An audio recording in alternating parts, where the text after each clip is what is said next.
Rashid Sandosha, DJ Bapi, Dusha 8 number 4.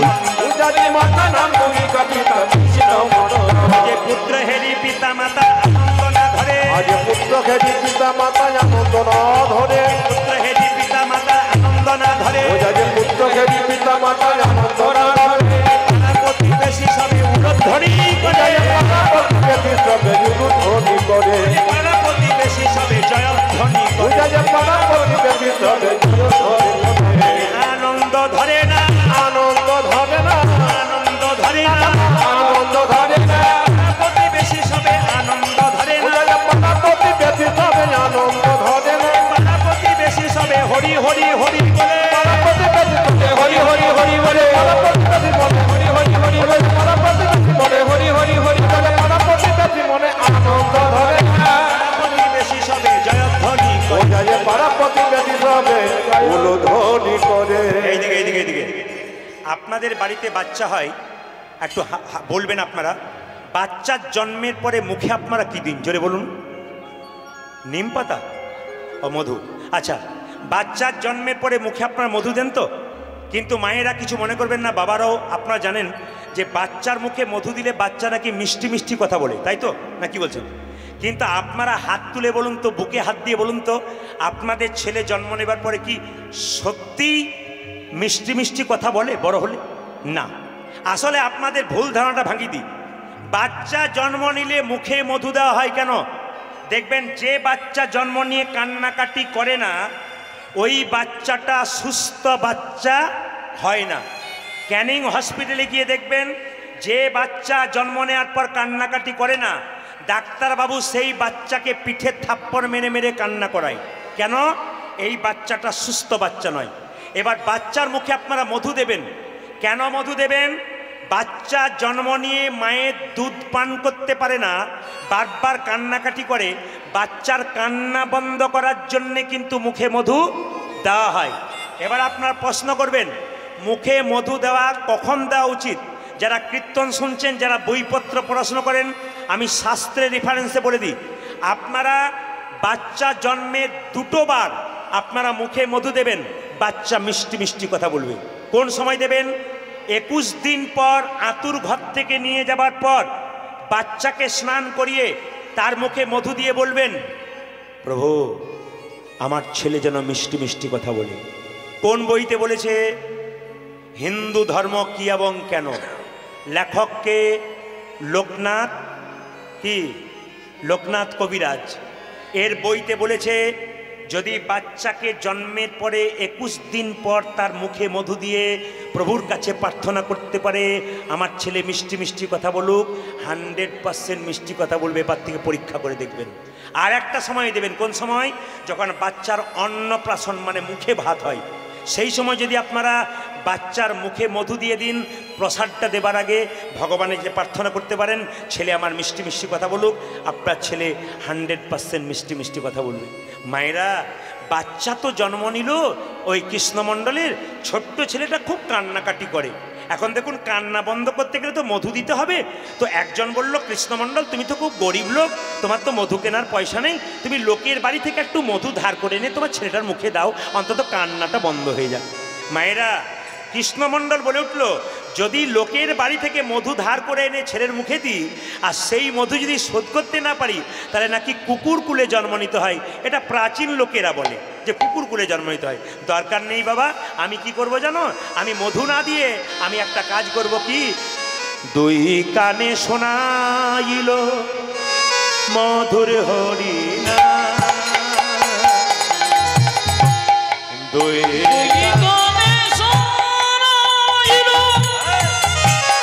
মধুর হরি না,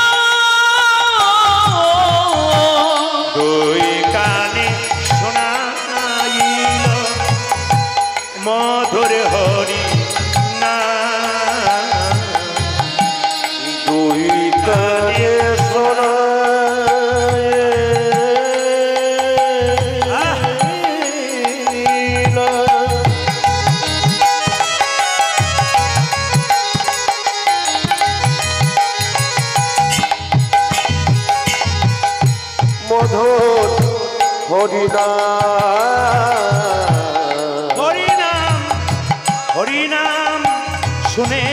শিশু কাঁধে অবিরাম।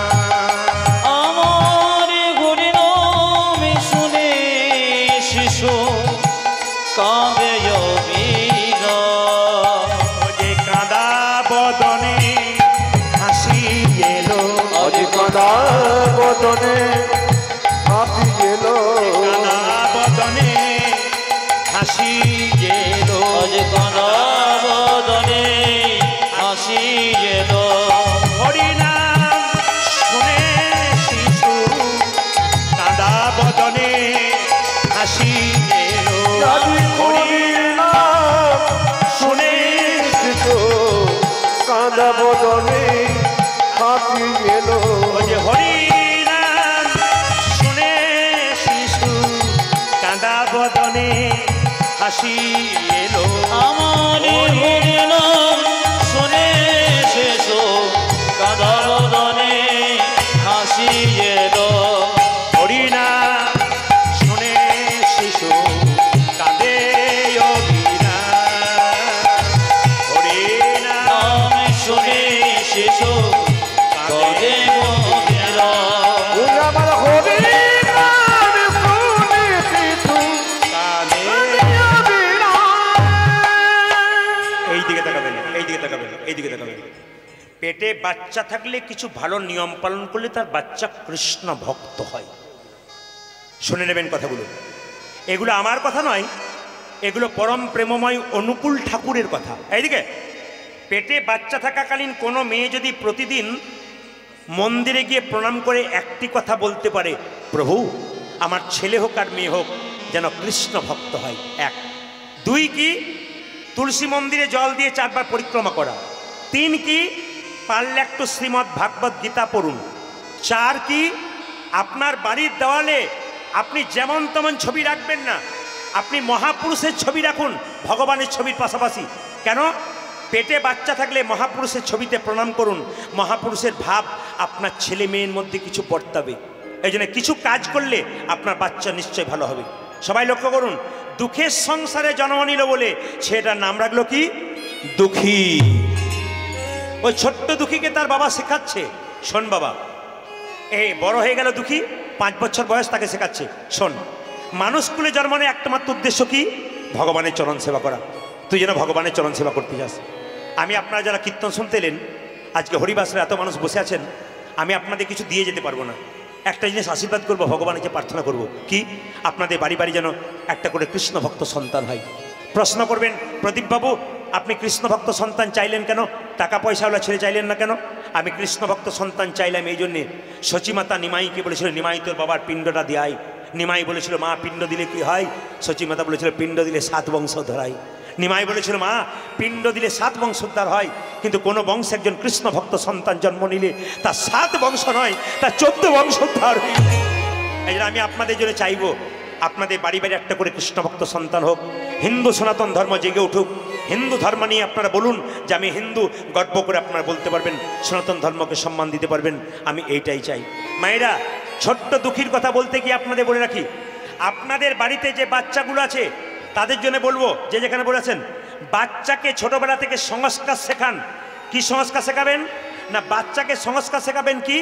বাচ্চাকে ছোটবেলায় বলবেন স্নান করার পর মন্দিরে প্রণাম করে আয়, তোর দাদু ঠাকুমাকে প্রণাম কর, আমাকে আর তোর বাবাকে প্রণাম কর। ছোট থেকে বাচ্চাকে প্রণাম করাতে শেখাবেন, বাচ্চা সংস্কার শিখবে। বাচ্চাকে মন্দিরে পুজো করাতে শেখাবেন, বাচ্চাকে কাউকে দেখালে জয় নিতাই জয় রাধে বলতে শেখাবেন, দেখবেন কত লাভ আছে। আমি মালদা নদিয়া মুর্শিদাবাদে যাই, যার বাড়িতে বাসা, ঢুকলেই বাচ্চা ছেলেগুলো বলে ওঠে জয় নিতাই রাধে রাধে। তার মানে কি? ওটা আমি শেখাই নেই, ওদের বাড়ির মা বাবাগুলো শিখিয়ে দিয়েছে। কাউকে দেখলে জয় নিতাই বলতে হয়, রাধে রাধে বলতে হয়। এগুলো আপনার শেখান। এগুলো না শেখালে বাচ্চার কাছ থেকে ভবিষ্যতে কি পাবেন? আপনারা কিচ্ছু পাবেন না। আপনার বাড়িতে ভিখারি এসছে, আপনি নিজে দান করবেন না, দানটা কাকে দিয়ে করবেন? বাচ্চাকে দিয়ে করেন। কেন? বাচ্চা ছোট থেকে দান করতে শিখলে বড়তে দেখবেন আপনাকেও দান করতে পারবে, আপনাকেও ভালোবাসতে পারবে। এই যে দুঃখী কৃষ্ণ, দুঃখী নাম হলো ছোট্ট সেটা, দুঃখী মণ্ডল। দুঃখী একদিন কি করলো? বাবার কাছে শুনলো যে সংসার ছেড়ে ভগবানকে পেতে যেতে হবে। ছোট্ট দুঃখী কি করলেন মায়েরা? রাত্রিবেলায় বাবা মা শুয়ে আছে আর দূর থেকে প্রণাম করে বলল, বাবা আমাকে যখন জগন্নাথের কৃপায় তুমি পেয়েছো, আমার নাম দুঃখী রেখেছো, আমি কৃষ্ণ পাওয়ার জন্য নবদ্বীপে চলে যাব বড় গুরুদেবের কাছে। যেতে যেতে গাইছে, আমি চলে যাই, আমি চলে যাব। বাবা মা, তোমাদের একমাত্র দুঃখী চললো নবদ্বীপে মহাপ্রভুকে দেখবার জন্যে।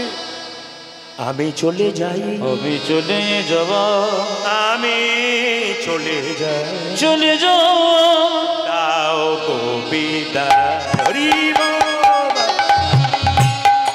আমি চলে যাব,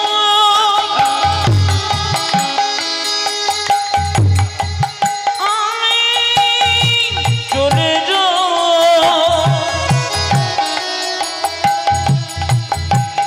দাও গো বিদায়, আমি চলে যাই, আমি চলে যাই, দাও গোবিন্দা। আজি আমি চলে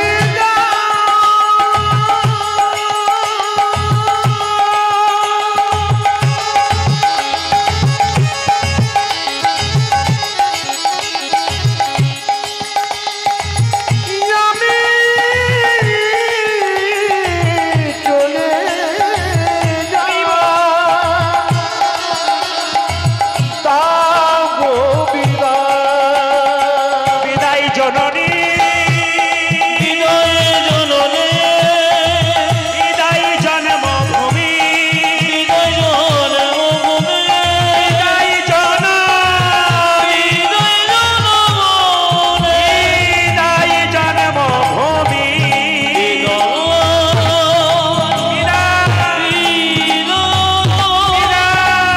বিদায় জন্মভূমি।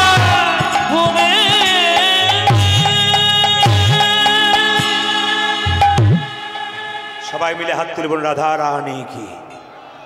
সবটাতে আশ্চর্যের ব্যাপার, আপনার একটা আশ্চর্য কথা শোনাবো, শুনলে আপনারা চমকে যাবেন। আমি কীর্তন আসলে যতগুলো কথাগুলো বলছি আপনারা ইম্পর্টেন্ট কথা আপনারা শুনবেন মন দিয়ে, একবারে মনোসংযোগ করে শুনবেন।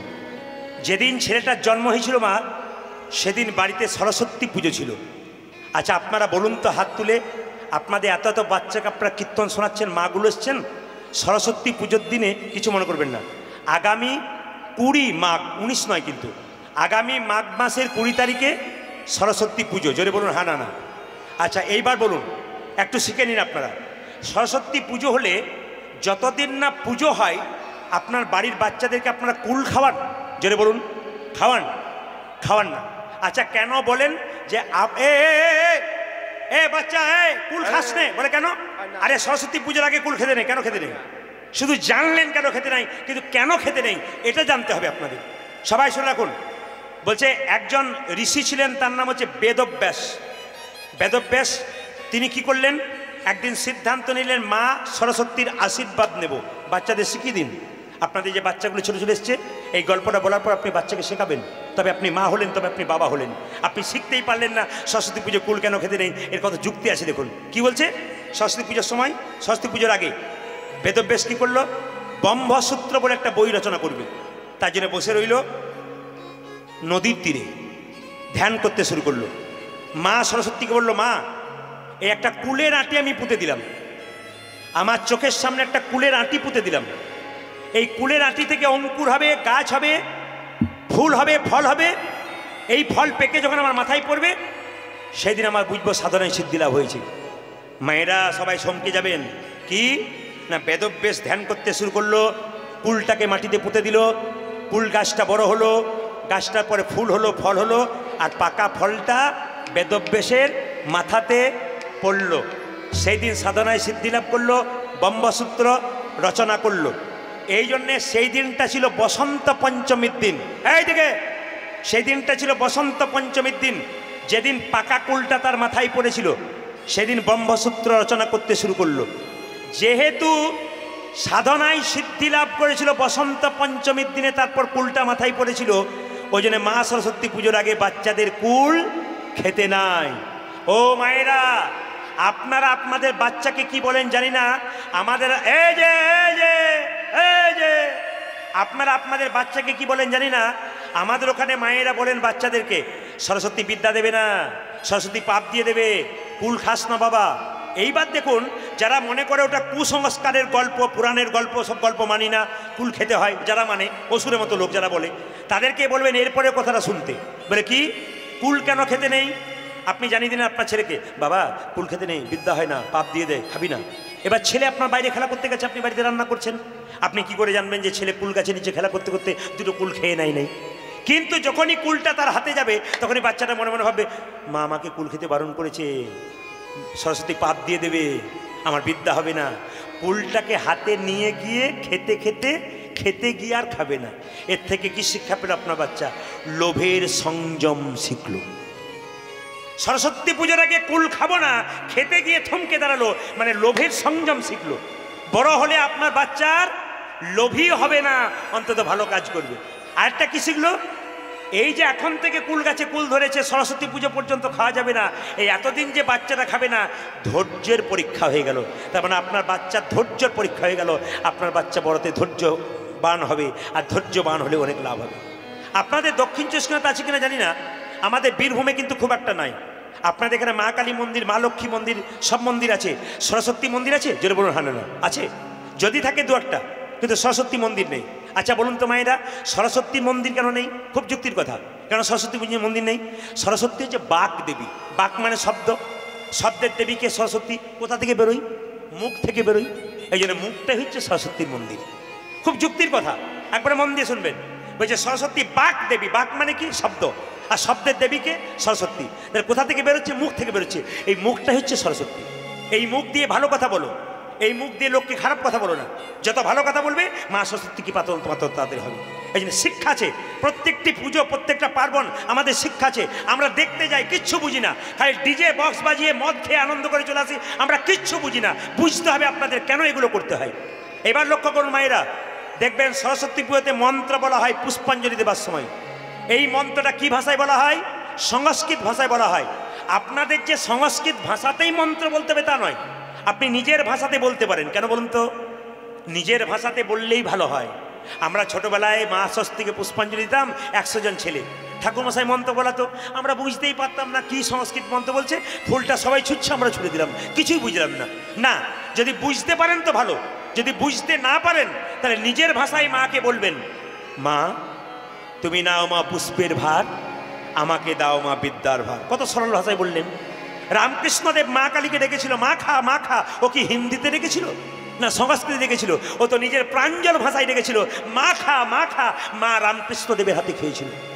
এইবার একটা প্রশ্ন আছে, সরস্বতীর এত বাহন থাকতে রাজহাঁসটা বাহন করলো কেন?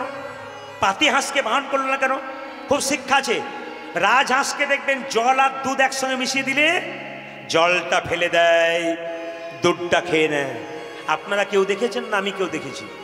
কতটা সত্য জানি না, কিন্তু যদি সত্য হয়, কি যা হয়, তত্ত্বটা কি? জল আর দুধ দিয়ে দেয়, জলটা ফেলে দেয়, দুধটা খেয়ে নেয়। এর থেকে রাজহাঁস কি শেখাচ্ছে? সমাজে ভালোটাকে গ্রহণ করো আর খারাপটাকে তুমি সরিয়ে দাও। রাজহাঁস শিক্ষা দিচ্ছে। আর কি শিক্ষা দিল? হাঁস দেখবেন জলেও থাকে, পাহাড়েও থাকে। আর দেখবেন মায়েরা, হাঁস আবার উড়তেও পারে। তার মানে হাঁসটা শেখাচ্ছে যে জ্ঞানী মানুষ যারা হয় তারা সুসময়কেও ভালোবাসতে পারে, অসময়কেও মানিয়ে নিতে পারে, সব সময়কে তারা সমানভাবে মানিয়ে নেয়। আর রাজহাঁসের রংটা কেমন? সরস্বতী জোরে বলুন। লাল না কালো? জোরে বলুন। সাদা রঙের। সাদা কেন? এই সাদা থেকে শিক্ষা দিচ্ছে যে রাজহাঁস সাদা মানে, রাজহাঁস বলতে চাইছে সাদা হচ্ছে শান্তির প্রতীক, সাদা হচ্ছে ভালোবাসার প্রতীক, সাদা হচ্ছে পবিত্রতার প্রতীক। কি সুন্দর শিক্ষা দিচ্ছে। প্রতিটি শিক্ষা, প্রতিটি জায়গা। সেই সরস্বতী পুজো দিনে ছেলেটা জন্ম নিয়ে তারপর যখন 5 বছর হলো, তখন ঘর থেকে বেরিয়ে চলে গেল। আর বেরিয়ে গিয়ে নবদ্বীপের পার্টিতে দুঃখী মণ্ডল সবাইকে জিজ্ঞেস করছে, ও দাদু, ও দাদু, নবদ্বীপ কত দূরে গো? একজন বলে, এই ছেলে, কি নাম তোর? আমার নাম দুঃখী। আমার বাবা জগন্নাথ মন্দিরে পুজো করে আমাকে পেয়েছে। আমার বাবা আমাকে বলেছে কৃষ্ণচরণ লাভ করতে হবে, তাই বেরিয়ে এলাম। আচ্ছা বলো তো, হ্যাঁ গো বলতে পারো নবদ্বীপ কত দূরে? ও দাদু। তখন লোকটি বলল, নবদ্বীপ করছিস? ভিখারি ছেলে, ভিক্ষা নিয়ে নে। ছোট্ট ছেলেটি বলল, দুঃখী বলল, আমি ভিখারির ছেলে, তবে আমি টাকার ভিখারি নই, আমি প্রেমেরও ভিখারি। প্রেম ভিক্ষা করি যাব গো নদিয়ায়, যাব গো নদিয়ায়। আমি প্রেমের ভিখারি,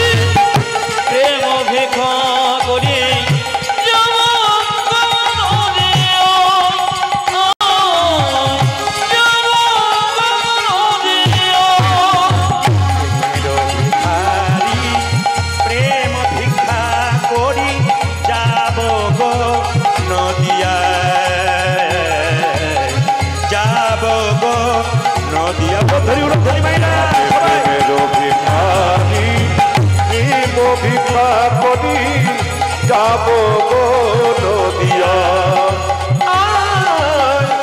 যাব গো নদিয়া হরি হরি বলে বাহু তুলে হরি হরি হরি বলে দুটি বাহু তোলে হরি হরি বলে দুটি বাহু তুলে একবারে হরি হরি বলে দুটি বাহু তুলে যাব গো নদিয়ায় যাব গো নদিয়ায় উলধনি আমি প্রেমের ভিখারি প্রেম ভিক্ষা করি যাব নদিয়া যাব নদিয়া প্রেমের ভিখারি প্রেম ভিক্ষা করি যাব গো নদিয়া যাব গো নদিয়া হৃদয় চৈতন্য ঠাকুর কি হৃদয় চৈতন্য ঠাকুর কি মেয়েরা আপনারা কারা কারা নবদ্বীপে গেছেন হাত তুলবেন নবদ্বীপ নবদ্বীপ বেশ নামান নবদ্বীপের পাশে একটা জায়গা আছে আপনার কেউ যদি যান এবার যাবেন জায়গাটার নাম কালনা ওখানে নিতাই চাঁদের শ্বশুরবাড়ি ওখানে একজন বিখ্যাত গুরুদেব ছিল তার নাম হচ্ছে হৃদয় চৈতন্য ঠাকুর তার দরজায় গিয়ে 5 বছর দুঃখী বলছে হৃদয় চৈতন্য ঠাকুর কি হৃদয় চৈতন্য এই এই এই এই এ কে রে এ কে তুই আমার দরজার সামনে হৃদয় চন্দ্র ঠাকুর বলে জয় দিচ্ছিস কে তুই আমার নাম দুঃখী এ কত বয়স তোর 5 বছর কি জন্য এসছিস দীক্ষা নিতে এসেছি আচ্ছা আচ্ছা তুই যে দীক্ষা নিবি দীক্ষা মানে জানিস মায়েরা যা দীক্ষা নিয়েছেন দীক্ষা মানেন দীক্ষা মানে কি দীক্ষা মানে দিয়ে খায় দিয়ে খা স্নান করার পর ভগবানকে দিয়ে যে না খায় ওর দীক্ষা নেওয়ার কোনো মানে হয় না যারা কীর্তন শুনছেন মন দিয়ে শুনবেন স্নান করার পর গোবিন্দের চরণে তুলসী পত্র একটু বাতাসা দেবেন তারপর সেবা করবেন তবে আপনার দীক্ষা নেওয়া সার্থক নইলে বেকার হয়ে গেল দীক্ষা মানে কি ভগবানকে দিয়ে খা আর দীক্ষা মানে কি দেখা আমাদের যখন জন্ম হয় দুটো চোখ হয় একটা ডান চোখ একটা বাঁ চোখ একটা চোখের নাম কি মা জ্ঞান চোখ এটাকে কার দ্বারা পাওয়া যায় গুরুমন্ত্রের দ্বারা পাওয়া যায় ছোট্ট ছেলেটাকে বললো আমি দীক্ষা দিই তবে আমার কাছে দীক্ষা নিতে গেলে কিন্তু পরীক্ষা দিতে হবে ছোট্ট ছেলেটা বলছে গুরুদি কিছু মনে করবেন না আপনি যা বলবেন আমি তাই পরীক্ষা দেবো বলুন কি পরীক্ষা দিতে হবে ছোট্ট দুঃখীকে বলল দুঃখী তোকে একটা মাটির কলসি দিলাম তাকাবেন এই দেখ একটা মাটির কলসি দিলাম এই কলসিতে করে প্রতিদিন গঙ্গা থেকে জল এনে আমার তুলসীর বাগানে তুই সেবা করবি যেদিন তুলসী বাগানে জল দেওয়া সার্থক হবে সেই দিন তোকে দীক্ষা দেব তার আগে তোকে দীক্ষা দেব না মায়েরা জোরে বলুন তো দুঃখীর বয়স কত বললাম জোরে বলুন একটু জোরে বলুন 5 বছর ছোট্ট দুঃখীকে একটা এত বড় মাটির কলসি দিয়ে দিল মাটির কলসিটাকে নিয়ে দুঃখী যাচ্ছে আর মনে মনে ভাবছে কি আমি এত বড় কলসি নিয়ে জল আনতে পারবো মায়েরা সবাই মাথায় কাপড়টা নিন একটা গুরুদেবের গান গাইব সবাই নিজ গুরুদেবের একটু স্মরণ করবেন ছোট্ট দুঃখী যাচ্ছে মাটির কলসিটাকে নিয়ে গঙ্গায় জল আনতে সবাই মিলে এই গানটা গাইতে গাইতে এটা গুরুদেবের গান এই গান যখন গাইব তোমার সবাই যারা গুরুমন্ত্র নিয়েছেন নিজে নিজে গুরুকে স্মরণ করুন যদি বেঁচে আছে তাও যদি মারা গেছে তার মুখটাকে স্মরণ করবেন সবাই মিলে ছোট্ট দুঃখী গাইতে গাইতে যাচ্ছে জয় জয় শ্রী গুরু প্রেম কলপত আজ জয় জয় শ্রী গুরু প্রেম কলপতর জয় জয় শ্রী গুরু প্রেম কলপতর আজ জয় জয় শ্রী গুরু প্রেম কলপতর অদ্ভুত জাত প্রকাশ রে অদ্ভুত জাত প্রকাশ রে অদ্ভুত জাত প্রকাশ রে অদ্ভুত যা প্রকাশ রে জয় জয় শ্রী শ্রী গুরু প্রেম কলপতর জয় জয় শ্রী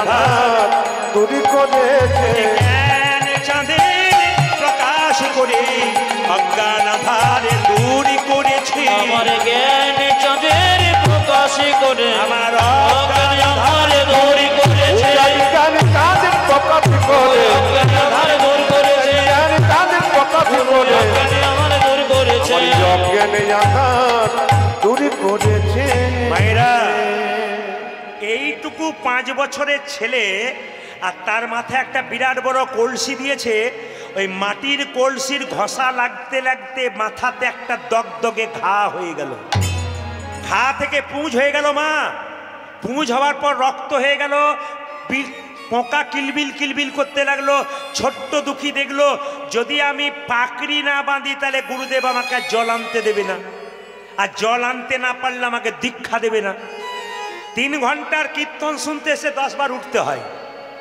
3 বার ছটফট করতে হয় আর 5 বছরের দুঃখীর কাছে দেখুন মাথায় পাকড়ি বেঁধে নিয়েছে যাতে গুরুদেব যদি বলে তোর মাথায় পোকা হয়েছে তুই আর আজ থেকে জল আনবি না যাতে আনতে পারি তার জন্য মাথায় পাকড়ি বেঁধেছে যে না মাথায় পাকড়ি বেঁধে গুরুদেবে হৃদয় চৈতন্য বলো কিরে দুঃখী মাথায় পাকড়ি বেঁধেছিস কেন বাবা পাকড়ি খোল পাকড়ি আমি খুলতে পারবো না খোল বলছি না খুলতে পারবো না যদি খুলতে হয় তো আপনি খুলে দিন না তুই খোল পাকড়ি খুলে অত সুখে কৃষ্ণ হজম হয় না পাকড়ি খোল যেই না পাখিটা গুরুদেব জোর করে খুলে দিয়েছে চমকে উঠলো কি দেখলো জানেন পোকা কিলবিল করছে রক্ত পুঁজ ছোট্ট দুঃখীকে জড়িয়ে ধরে গুরুদেব বলে উঠলো দুঃখী রে ছোটবেলা থেকে তুই আমার কাছে এসেছিস আমি তোর বাবা আমি তোর মা জল আনতে আনতে মাটির কলসির ঘষা লেগে তোর মাথায় দগদগে ঘা হয়ে গেছে তুই আমাকে আগে বলতে পারতিস আমি তবে তোর কবিরাজ ডেকে চিকিৎসা করার ব্যবস্থা করতাম ছোট্ট দুঃখী 5 বছরের ছেলে বলে উঠল ওগো গুরুদেব আমি যদি তোমায় বলতাম আমার মাথায় ঘা হয়ে গেছে তুমি না হয় কবিরাজ ডেকে আমার চিকিৎসা করাতে চিকিৎসক আমায় মলম মেখে শুয়ে থাকতে বলতো কিন্তু আমি যে কৃষ্ণ সেবায় বঞ্চিত হতাম কত ভক্তি দেখুন কৃষ্ণ সেবায় বঞ্চিত হতাম ওই আমি কৃষ্ণ সেবায় বঞ্চিত হতাম জল আনিতে না পারিলে কৃষ্ণ সেবায় বঞ্চিত হতাম আমি জল নিতে না পারিলে আমার মন আমি জনম ব্যথায় যেত জল নিতে না পারিলে আমি জনম ব্যথায় ওই আমি জল নিতে না পারিলে জনম ব্যথায় যেত কৃষ্ণ সেবায় বঞ্চিত হতাম আমি কিন্তু অঙ্কতে কাঁচা এবার আপনাদের হিসাব করে নিতে হবে কারা কেমন শুনছেন আমি এখনই জিজ্ঞেস করব ছোট্ট দুঃখীর বক্তব্য শুনুন দুঃখী কেঁদে কেঁদে বলছে গুরুদেব 1 লক্ষ নয় 2 লক্ষ নয় 84 লক্ষ জনি ভ্রমণ করে মানবে জন্মে পেলাম গুনে নেবেন আপনারা 20 লক্ষ বার গাছ গাছেরা রূপে জন্মে নিলাম মায়েরা গুনবেন 20 লক্ষ বার গাছ গাছরা রূপে জন্মে নিলাম কত রকমের আম গাছ জাম গাছ হতে হতে যেদিনে তুলসী বৃক্ষ রূপে জন্ম পেলাম তুলসী বৃক্ষ রূপে জন্ম পেল যেদিনে তুলসীর পাতা আমাদের গোবিন্দের সেবাই লাগলো যেদিনে তুলসীর ডাল ভক্তরা কণ্ঠে গলাই করে পড়ল মালা করে পড়ল সেদিন আমার গাছ জন্ম থেকে মুক্তি হয়ে গেল কত বললাম জোরে বলুন 20 9 লক্ষ বার জলে জন্ম নিলাম কত রকমের পোকামাকড় মাছ কাঁকড়া হতে হতে যেদিনে শঙ্খরূপে জন্মে নিলাম মায়েদের মুখে 3 বার বেজে উঠলাম এইদিকে এদিকে মায়েদের মুখে 3 বার বেজে উঠলাম সেই দিন আমার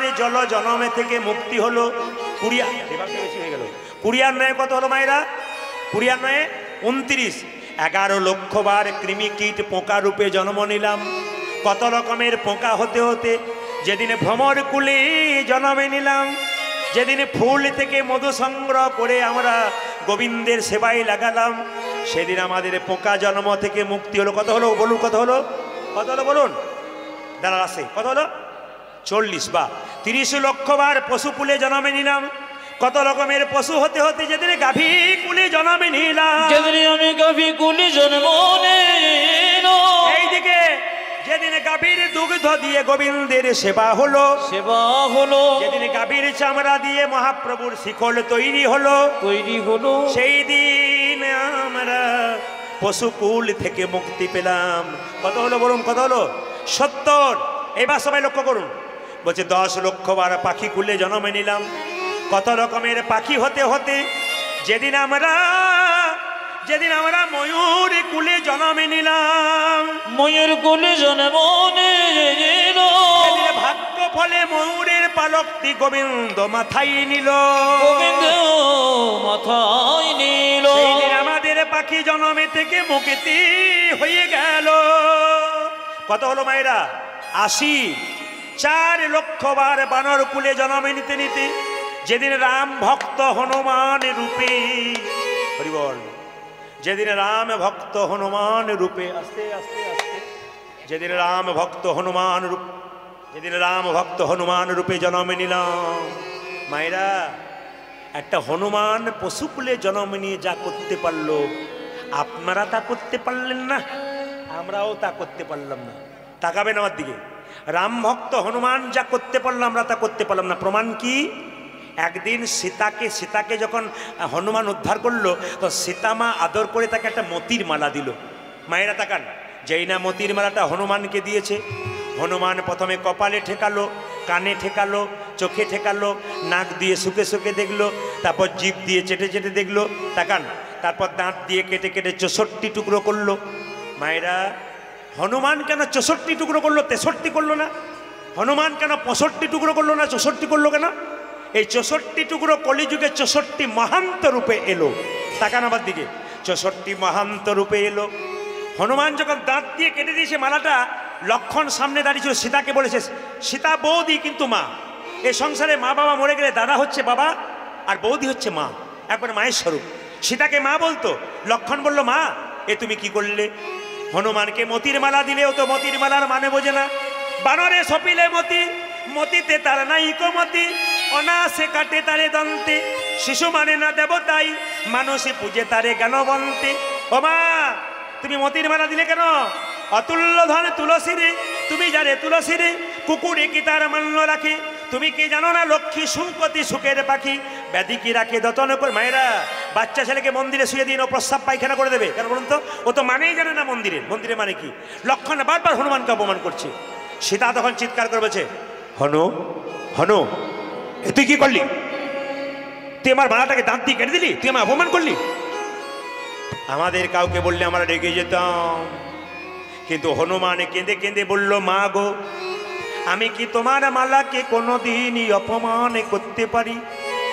এ মালা, এ মালা, এ মালা, তুমি যখন আমায় দিলে তখন কপালে ঠেকালাম কেন জানো? এ মালা তো যেমন তেমন মালা নয়, আমার মায়ের দেওয়া প্রেমের মালা, ভালোবাসার মালা। এ মালায় আমি নাক দিয়ে শুকে দেখলাম কেন জানো? এ মালাতে রাম অঙ্গের গন্ধ পাওয়া যায় কিনা দেখিলাম। গন্ধ পাওয়া যায় কিনা দেখিলাম। দেখুন দেখুন হনুমানের কি কীর্তি দেখুন। আমি কানে ঠেকালাম কেন জানো? কেন জানো? এই মালাতে রামে নামে শোনা যায় কিনা, রামে নামে শোনা যায় কিনা দেখিলাম। মালা চোখে ঠেকালাম কেন জানো? কেন জানো? এই মালাতে, এই মালাতে, এই মালাতে রামে দেখা যায় কিনা দেখিলাম। রামে দেখা যায় কিনা দেখিলাম। এ মালাতে রামে নামে শোনা যায় না, রামে দেখা যায় না, রাম অঙ্গের গন্ধ পাওয়া যায় না। ও তো অলঙ্কার নয়, কলঙ্কের হার। তাই আমি দাঁত দিয়ে কেটে কেটে ফেলে দিলাম। লক্ষণের এতক্ষণ অহংকার ছিল ভেঙে গেল। কেঁদে কেঁদে বলল, হনুমান রে, তুই যেমন ভাবে আমার রাম দাদাকে ভজনা করেছিস আমি পারি নাই, তুই কি হৃদয় মাঝে রামে দেখাতে পারবি? তাকান, লক্ষণ বলছে তুমি, হনুমান বলছে, লক্ষণ বলছে এক কাজ করো, বলে কি? হনুমান বলছে তুই কি দেখাতে পারবি? হনুমান বলছে হ্যাঁ লক্ষণ দেখাতে পারবো। লক্ষণ দাদাকে বললো তোমার ধনুকটাকে দাও, যে না তীর আর ধনুকটা দিয়েছে। আর হনুমান যে না বক্ষ বিদীর্ণ করেছে, দেখছে একা রাম নয়, দেখে সীতারামের যুগল মিলন, সীতারামের যুগল মিলন, যুগল মিলন, সীতারামের যুগল মিলন, হনুমানের হৃদয় মাঝে সীতারামের যুগল মিলন, আমার হনুমানের হৃদয় মাঝে সীতারামের যুগল মিলন, হনুমানের হৃদয় মাঝে সীতারামের যুগল ও দাদা হনুমানের হৃদয় মাঝে, তারে মারিতে ও পারে, দাদা হনুমানের হৃদয় মাঝে, আর কি তারে মারিতে ও পারে, দাদা হনুমানের হৃদয় মাঝে, আর কি তারে মারিতে পারে, দেখে সীতারামের যুগল মিলন। বলিয়ে শ্রী রামচন্দ্র ভগবান কি জয় দাঁড়ান, এরা বলো রাধা রানী কি, জয়, শ্যাম সুন্দর কি, মদন মোহন কি, হরিবাসর কি, যাদের ঘুম আসছে তাদের কি? হ্যাঁ, রাধা রানী। একটু উলুধ্বনি দিন, উলুধ্বনি দিন।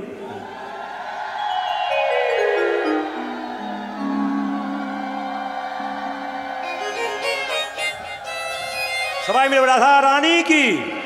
হ্যাঁ, এই জন্য সীতারামের যখন কথা বলা হলো, আপনার সবাই একটু গান গাইতে হবে। কি? কাভি রাম মানে কি? সবাই মিলে হাত তুলে একসঙ্গে, সবাই মিলে প্রেম সে একসঙ্গে হাত তুলুন, সবাই মিলে। এখন দুঃখিত বৃন্দাবনে যাবে, সবাই একসঙ্গে হাত তুলুন, একসঙ্গে হাত তুলুন সবাই, তালি, বাহ, সবাই তালি তালি তালি, বাহ। উলুধ্বনি।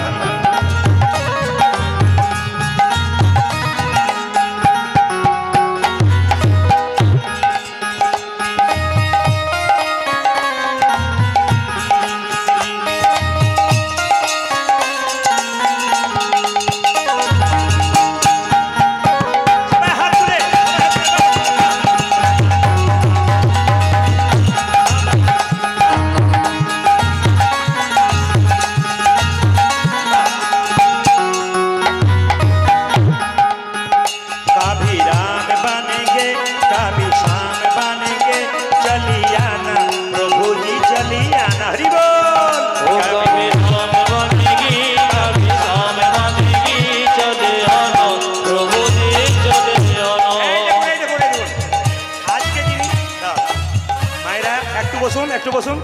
আজকে যিনি হাত তুলে আনন্দ করে নাচবেন, সারা বছর আনন্দে যাবে। হাত তুলুন সবাই।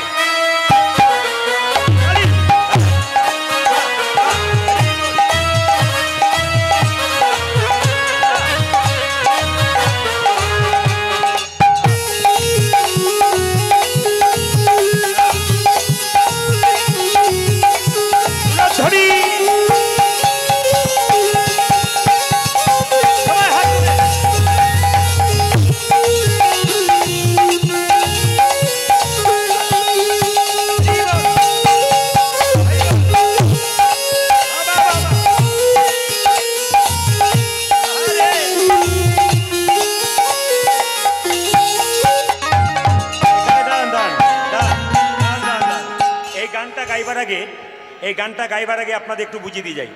দুঃখী কৃষ্ণদাস তো মন্ত্র নিল, দীক্ষা নিল, সে তো বৃন্দাবনে চলে যাচ্ছে। আমি আপনাদের দুঃখী লীলা গাইলাম, কিন্তু একটু আস্তে শব্দ করবেন না, নিজের জায়গায় বসুন।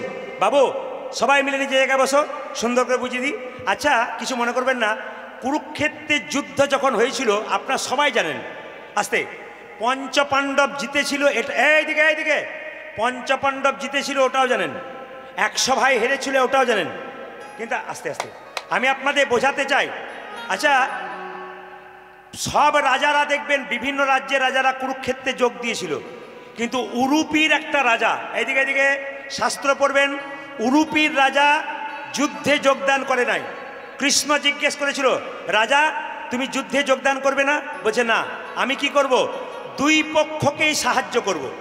তখন কৃষ্ণ মনে করলো তাহলে দুই পক্ষে সৈন্য ভাগ করে দেবে, কিন্তু সৈন্য ভাগ করে দেয় নাই।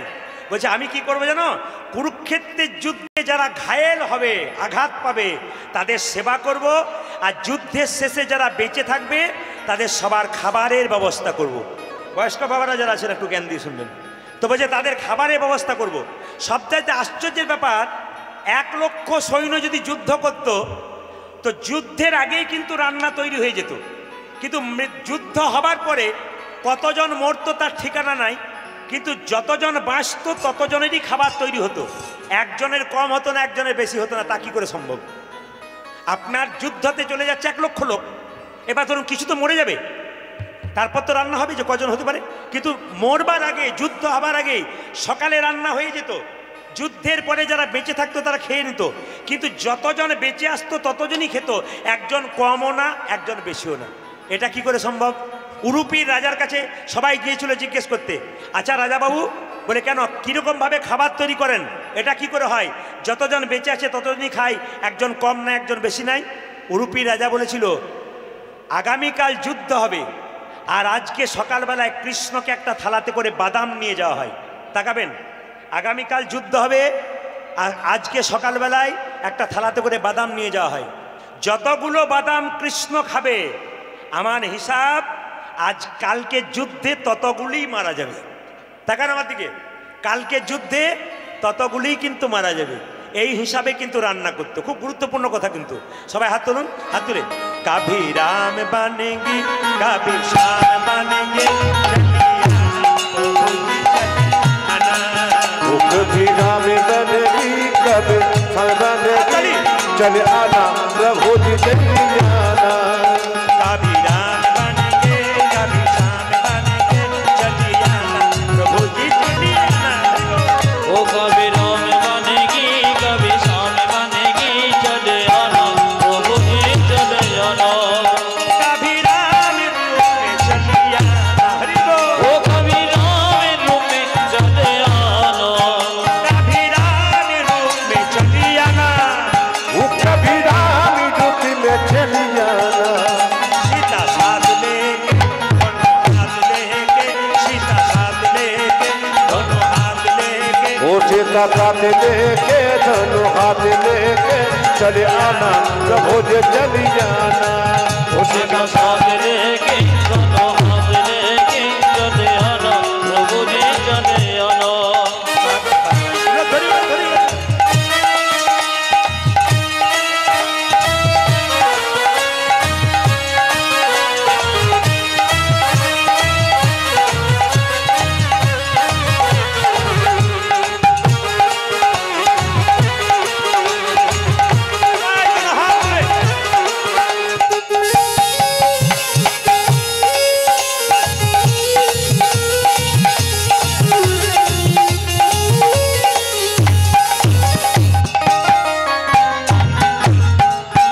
कभी शाम रूप में चली आना है, ओ कभी शाम रूप में चले आना, कभी शाम रूप में चली आना, वो कभी स्वामी रूप में चली आना। मुरली हाथ लेके राधा साथ लेके, मुरली हाथ लेके राधा साथ लेके, उम्र रे लेके राधा हाथ लेके, साथ लेके मुराद हाथ लेके, चले आना प्रभु जी चली आना। राधा साथ लेके मुराद हाथ लेके, चले आना प्रभु जी चले आना।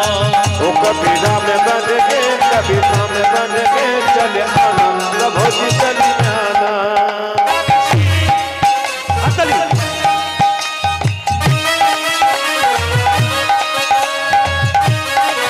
अरे उलट ध्वनि जोरे जोरे।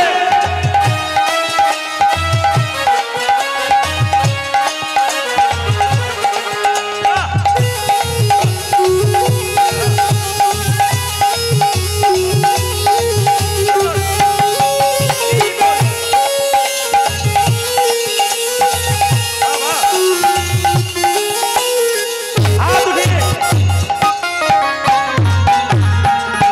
कभी शिव रूप में चली आना, ओ कभी शिव रूप में चले आना, कभी शिव रूप में चली आना, वो कभी शिव रूप में चली आना। साथ लेके हाथ लेके, वो गौरे साथ लेके डमरू हाथ लेके, गोरी साथ लेके डमरू हाथ लेके, ओ गौरी साथ लेके मुराद हाथ लेके, चले आना प्रभु जी चली आना। चले आना आनंद भुज चली जाना चले आना प्रभु जी चले आना चली जाना प्रभु जी चली जाना चले आना प्रभु जी चले आना चली जाना प्रभु जी चली जाना সবাই মিলে লীলার নাম কি?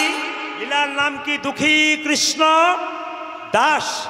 দুঃখী কৃষ্ণ দাস বৃন্দাবনে গিয়ে রাধারানী চরণ পেয়েছিল। অর্ধেকটা রাস্তা গেল, আর অর্ধেকটা বাকি আছে। বৃন্দাবনে গেলেই কিন্তু আমি আপনাদের ছুটি দেব। সবাই লক্ষ্য করুন, এখানে কয়েকটা দামি কথা আপনাদের বলে দিয়ে যাই, মন দিয়ে শুনবেন। মায়েরা, যে এখানে মায়েদের সংখ্যা বেশি হয়েছে, এই জন্য মায়েদেরকে একটু বুঝিয়ে দিই, বাবারাও শুনবেন। মায়েরা মাসে 4 দিন অসহজ অবস্থায় থাকেন। এই 4 দিন আপনাদের কি কি কর্তব্য আমি আপনাদের জানিয়ে দিয়ে যাব শাস্ত্রের রেফারেন্স দিয়ে। আপনারা যদি মানতে পারেন আপনাদের সংসারে মঙ্গল আসবে। দক্ষিণ 24 পরগনার অনেক মেয়েরা আমাকে ফোন করে বলে, অনেক আচার বিচার আমরা জানি না, আপনার কাছ থেকে শিখতে পেলাম।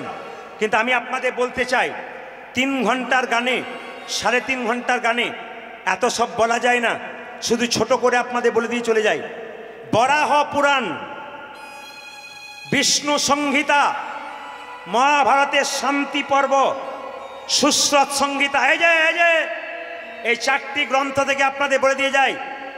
আপনারা মায়েরা রজস্বলা অবস্থায় আসেন, এটা আপনারা নিজেরাই ডেকে নিয়েছেন। কার কাছ থেকে? সবাই তাকাবেন। ইন্দ্রদেব, দেবতার রাজা ইন্দ্র, তিনি একবার গুরুকে হত্যা করেছিলেন। গুরুর নাম ছিল কি? গুরুর নাম কি ছিল? বিশ্বরূপ। বিশ্বরূপকে যখন হত্যা করেছিল, বিশ্বরূপকে হত্যা করার পর ইন্দ্রদেবের শরীরটা গলে গলে পড়ছিল। বাচ্চাদের শব্দ বন্ধ করুন। ইন্দ্রদেবের শরীরটা তাকানোর দিকে গলে গলে পচে পচে যাচ্ছিল।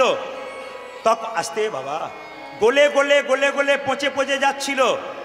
তখন ব্রহ্মা বললেন, ইন্দ্রদেব গুরুকে মারলেন, তার যে পাপ হলো, এই পাপের ভাগ যদি কেউ নিতে পারে তবে ইন্দ্রদেব রক্ষা পেতে পারে। 3 জন ভাগ নিলেন পাপের। কে কে? একটা পৃথিবী, একটা গাছ, একটা আপনারা। দেখুন তার ফল কি পাচ্ছেন আপনারা। পৃথিবী বলল, ব্রহ্মা, পরমপিতা ব্রহ্মা, ইন্দ্র যে হত্যা করেছে তার গুরুকে, তার পাপের ভাগ আমি পৃথিবী নিলাম। ব্রহ্মা বলল, পাপের ভাগ নিলে তো ফল ভোগ করতে হবে, তোমার মধ্যে শরীরে ঘা হবে বড় বড়।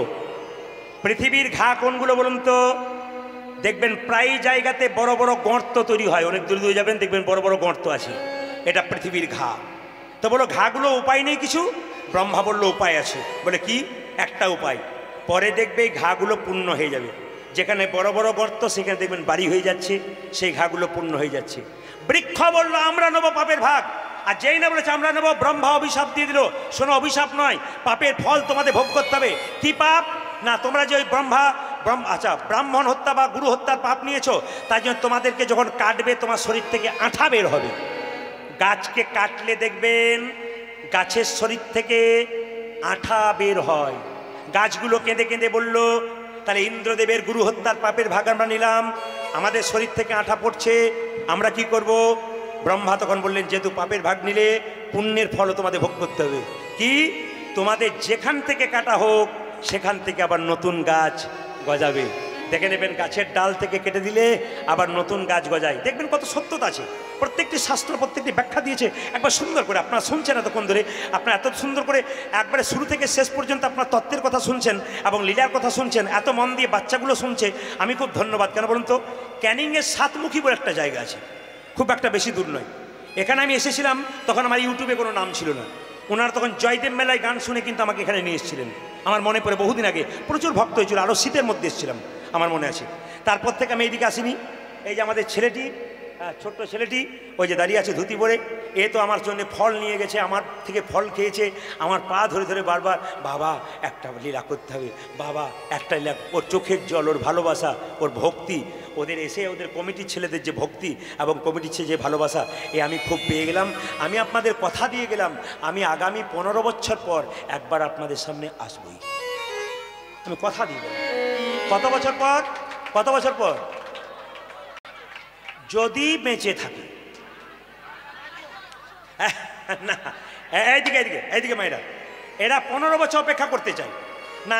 আসলে আমি আপনাদের বলে যাই, যে যেখানে বসে আছেন, আপনাদের আশীর্বাদে গৌ গোবিন্দে কি পাই, বয়স্ক সাধু গুরুদেব বৈষ্ণবের আমার একটা নিয়ম হচ্ছে কি, প্রতিটি বছরে 365 দিনে 300 দিন গান থাকে। শুধু পশ্চিমবাংলা নয়, পশ্চিমবাংলার বাইরে। কাল যেমন আমি ত্রিপুরা যাব, আসাম থেকে এলাম, ওগুলো কিন্তু আলাদা রাজ্য, সব কিন্তু আলাদা রাজ্যে রাজ্যে আমি যাচ্ছি। আবার আমি বিদেশেও পর্যন্ত যাব, এই জন্য প্রচুর চাপ থাকে বলে আমি সময় দিতে পারি না। ওর মধ্যে 1 বছর আগে ওরা এই দিনটাতে কিন্তু, এখন ক্যানিংয়ে ডারিয়া বলে একটা জায়গা আছে, ওখানে গিয়েছিল। ওখান থেকে আজকে ওখানে গান চলছে, ওখানে আমি গত বছর করেছি। ওইখানে আজকের দিনে ওকে আমাকে বায়না করেছে, 1 বছর পূর্ণ হয়ে গেল আজকের দিনটাতে এসে। 1 বছর আগে থেকে বারবার ফোন করে করে করে করে করে কত আদর ভালোবাসা দিয়ে ওদের মুখটাকে দেখে আমার খুব মায়া লাগলো। এত কষ্ট করে এসছে, খুব ভালো লাগলো ওদের এই প্রীতি, ওদের ভালোবাসা, আপনাদের ভক্তি। আপনাদের বলতে চাই মায়েরা, আর একজন ভাগ নিল কে? আপনারা। নারী চিৎকার করে বলল, আমি নেব ইন্দ্রদেবের গুরু হত্যার পাপ, আমি নেব। ব্রহ্মা বলল, নারী তুমি যেহেতু ইন্দ্রদেবের গুরু হত্যার পাপ নিলে, তোমাকে রজ প্রবৃত্তি ভোগ করতে হবে। নারী চিৎকার করে বলল, পরমপিতা ব্রহ্মা, যদি আমাদের শরীরে রজস্বলা হয়, পুরুষ আমাদের ঘেন্না করবে, সমাজ আমাদের ঘেন্না করবে, কেউ আমাদের পুজো নেবে না, আমরা ভালো কাজ করতে পারবো না, আমাদের কি দশা হবে? পরমপিতা ভালো করে শুনে নেবেন, খুব দামি কথা কিন্তু। পরমপিতা ব্রহ্মা বললেন, নারী, মাসে তোমার 3 দিন রজ প্রবৃত্তি প্রবল থাকবে। বরাহ পুরাণ, বরাহ সংহিতা, শাস্ত্রের নাম বলে দিলাম। নারী, 3 দিন তোমার রজ প্রবৃত্তি খুব প্রবল থাকবে, 4 দিনে দিনে তোমার কমে আসবে। এই দিয়ে তাকান, মায়েরা রজস্বল অবস্থায় কিছু কিছু কাজ করতে পারবেন না, কাজগুলো জানিয়ে দিয়ে যায়। শুনলে চমকে যাবেন, কেউ ভয় খেয়ে যাবেন না। আমি যেমন বলবো, আমি তেমন সমাধান করে দিয়ে যাব। কোনো নারীর রজস্বলা হলে, শরীর খারাপ হলে, সেই 3 দিন আপনি রান্না করতে পারবেন না। আপনারা যারা রান্না করছেন ওই অবস্থাতে, গোটাটাই আপনাদের ধ্বংস ডেকে আনছেন। আমি বলি নাই, কে বলছে? তাকান, বিষ্ণু সংহিতা, আসতে বলো, বিষ্ণু সংহিতা। কিন্তু আপনারা বলবেন, আপনি তো বলে দিয়ে চলে গেলেন, আমি রান্না না করলে আমার হাম দো আমার আহেক, হাম দো আমার এক। এখন তো আমরা 3 জন করে, বাবা মা একটা বাচ্চা, তাহলে স্বামী গেল কাজে, আমি রান্না করবো না তো কে রান্না করবে? বাচ্চা স্কুলে গেছে, সব কি না খেয়ে মরবে? আছে, সমাধান আছে। যদি আপনি না পারেন, আপনার পাশের বাড়ির কোনো মেয়েকে দিয়ে রান্না করেন। যদি আপনার স্বামীর সময় থাকে বা স্বামী পারে, তাকে দিয়ে রান্না করেন। যদি আপনার মেয়েটা বড় হয়েছে, তাকে দিয়ে রান্না করান। আপনি রান্নাশালে যাবেন না। তবু যদি আপনাদের উপায় না থাকে, রান্না করতে হবে। শাস্ত্র সমর্থবানদের জন্য বলেছে, যদি রান্না করতে হয়, সবাই শুনে নিন আজ থেকে যে যেখানে বসে আছেন, শাস্ত্র বলল আপনারা ওই অবস্থায় যদি কেউ রান্না করেন, করতে পারেন, যদি আপনাদের কোনো উপায় না থাকে, তবে রান্না করবার আগে যে রান্নাঘরে আপনি ঢুকছেন, ওটা শাস্ত্র অনুযায়ী অন্নপূর্ণার মন্দির। আপনি রান্নাশালে ঢুকবার আগে আপনি অন্নপূর্ণাকে প্রণাম করে বলবেন, মা অন্নপূর্ণা, রান্নাশালে ঢুকলাম অপবিত্র অবস্থায়, তুমি তো মা জননী, আমারই জাত, আমাকে নিজ গুণে তুমি ক্ষমা করে দিও। ব্যাস। আর একটা কথা বলবেন, ভগবান শ্রীকৃষ্ণকে প্রণাম করে হরে কৃষ্ণ কৃষ্ণ কৃষ্ণ হরে হরে, হরে রাম রাম রাম হরে, এই মন্ত্রটা বলে দিয়ে আপনি রান্না করতে শুরু করবেন। ভালো করে শুনুন, তার রান্না করার পথ বলে দিলাম। যদি না কেউ থাকে সুবিধা, তাকে দিয়ে করবেন, আপনি করবেন না। আগেকার যুগের মায়েরা, বয়স্ক মায়েরা এটা করতো না, একবারে এক পাশে থাকতো, কিচ্ছু ছুটি দেওয়া হতো না, মঙ্গল ছিল সংসারের। এখন টাকা আছে, পয়সা আছে, শান্তি নাই, অমঙ্গল হচ্ছে সংসারে, কারণ বুঝতে পারছেন আপনার ব্যাপারগুলো। আপনারা সবাই লক্ষ্য করুন। 3 নম্বর বলে রাখি, আপনি যে বিছানায় শুয়ে থাকেন, প্রতিদিন আপনাদের কাছে হাত জোর করে অনুরোধ করে গেলাম, রজপ্রবৃত্তি অবস্থায় কেউ নিজের বিছানায় শোবেন না, আপনি আলাদা বিছানায় শোবেন। একবার বারবার বলে গেলাম, এ ভুল আপনারা কেউ করবেন না।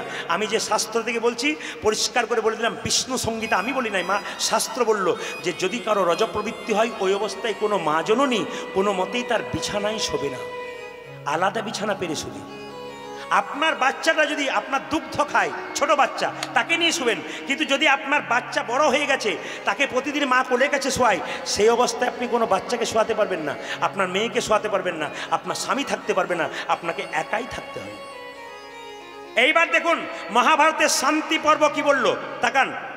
কোনো নারী যদি রজস্বলা অবস্থায় কোনো পুরুষ যদি তার সঙ্গে মিলন করে, তার সঙ্গে সঙ্গ করে, মহাভারতের শান্তি পর্ব বলল সেই পুরুষকে সরাসরি নরকে চলে যেতে হবে। কথাগুলো জেনে নিয়ে যান।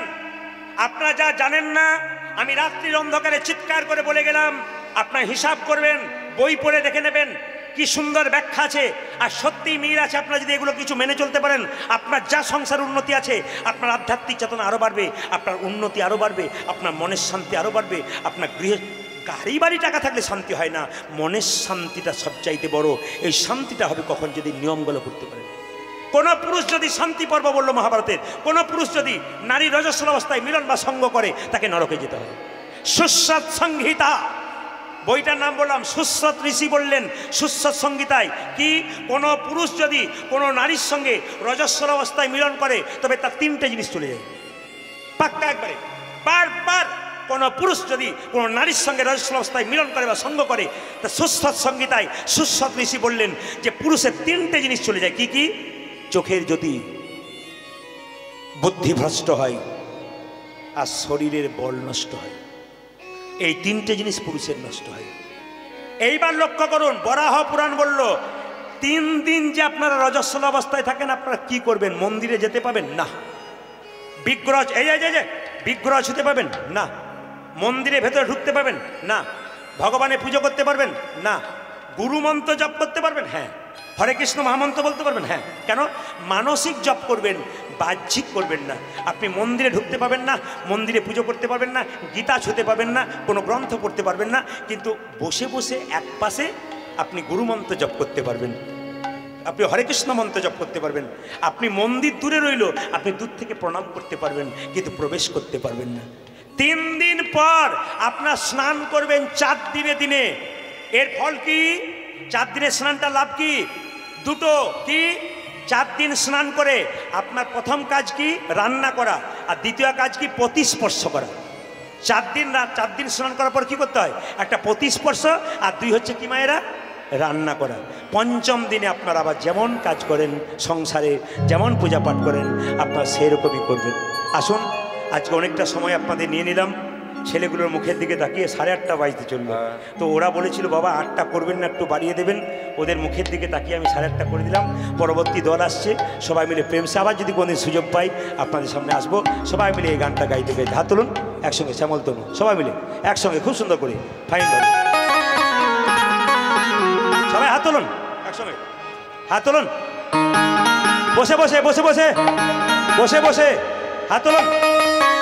বাহ, উলধ্বনি।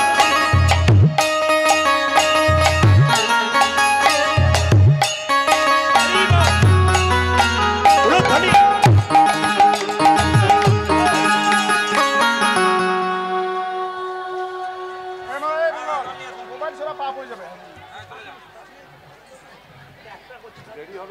হাত তুলুন, হাত তুলুন, দেরি হবে কিন্তু, দেরি হবে। হাত তুলুন, হাত তুলুন সবাই একসঙ্গে, হাত তুলুন একসঙ্গে, সবাই হাত তুলুন।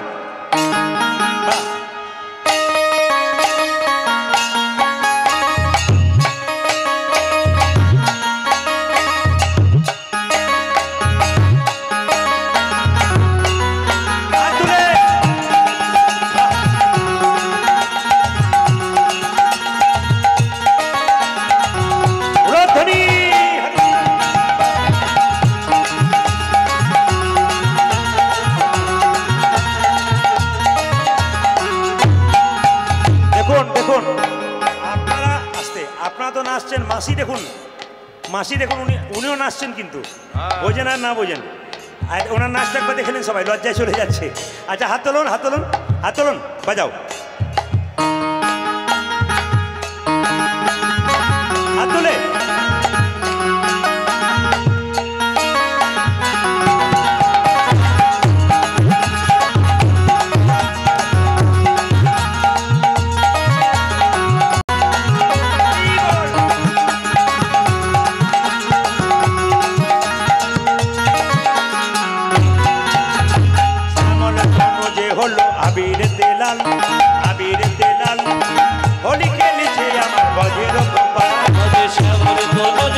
যাবে রীতি লাল আমি রীতি লাল হোলি খেলেছে আমার ব্রজের গোপাল।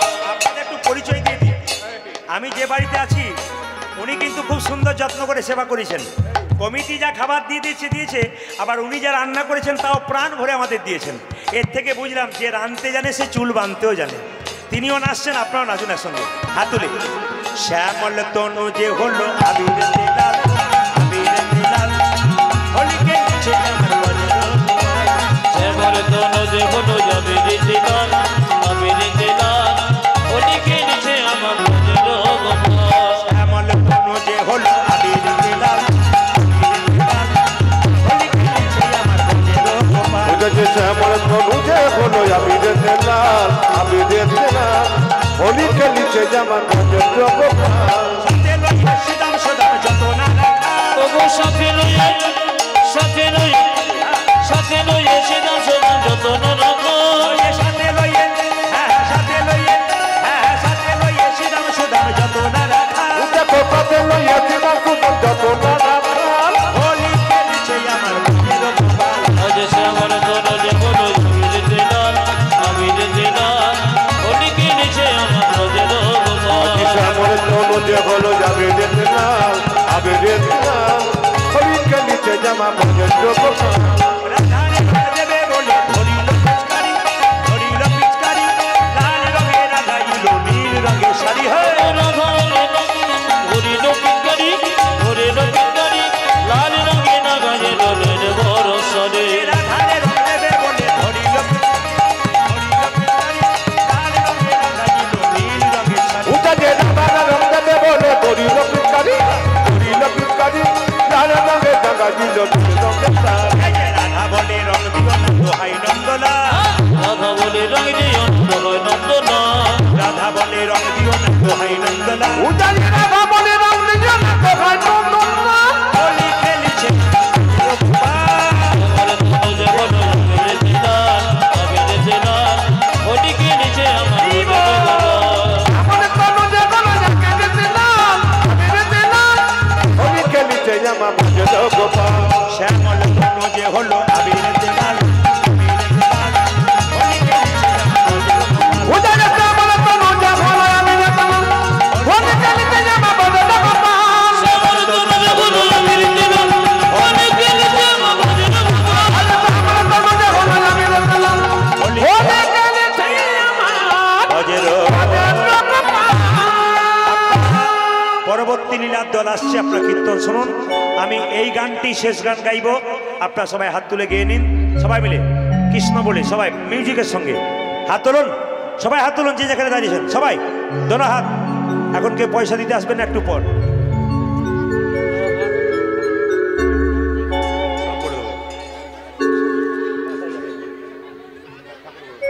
সবাই হাত তুলুন, হাত তুলুন, হাত তুলুন, সবাই হাত তুলুন, দোনো হাত থাকে কৃষ্ণ বলে কৃষ্ণ বলে দুটো হাত তুলবেন। আমি কমিটি ছেলেদেরকে বলি এই গানটাকে আমি শেষ করব, তোমরা 70 তাড়াতাড়ি কীর্তনের দল নিয়ে এসো, এই গানটাই শেষ করব সবাই মিলে। কৃষ্ণ বলে কৃষ্ণ বলে দুটো হাত তুলুন, দুটি বাহু তুলে দুটি বাহু তুলে চলো রে চলো রে বৃন্দাবনে।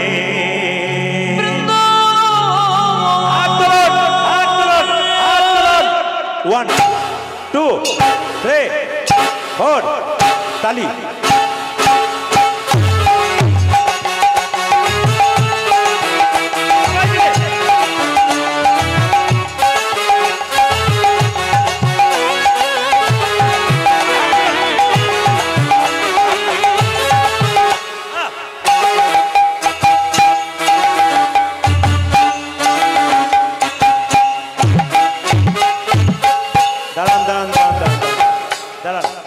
পেছনের মায়েরা খুব সুন্দর তালি দিচ্ছে, বাবারাও প্রথমে দিচ্ছে, মাঝখানটা কিন্তু ফাঁকা, আপনাদের মাঝে কিন্তু তালি নাই, একবার লাস্টে দিচ্ছে খুব সুন্দর, আর প্রথমে যে মাঝে নেই। হাত তুলুন, কৃষ্ণ বললে বাহু তুলে চল রে মন বৃন্দাবনে 1 2 3 4 তালিয়া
দল আসছে, আপনার কীর্তন গান শ্রবণ করুন।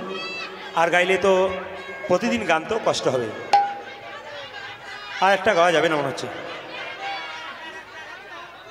আরে বাবা, বেশ মিঠি রসে 2 লাইন গাইছি। আপনার পরবর্তী দল তাড়াতাড়ি এনে, আমি এই গানটাই শেষ গান, এটা শেষ গান, সবাই মিলে মিঠি রসে হাতরুন।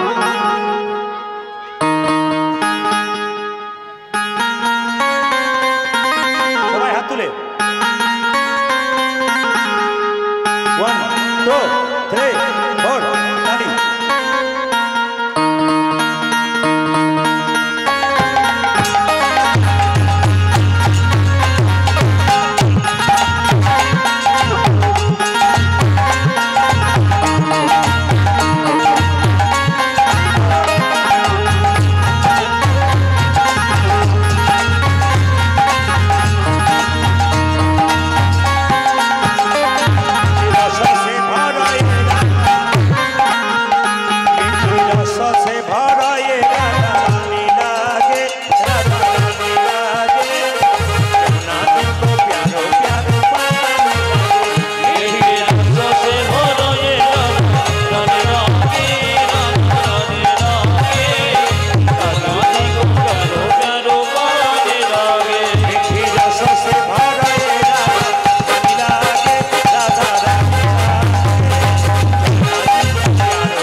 সবাই মিলে প্রেম সে ভক্তি করে কীর্তন।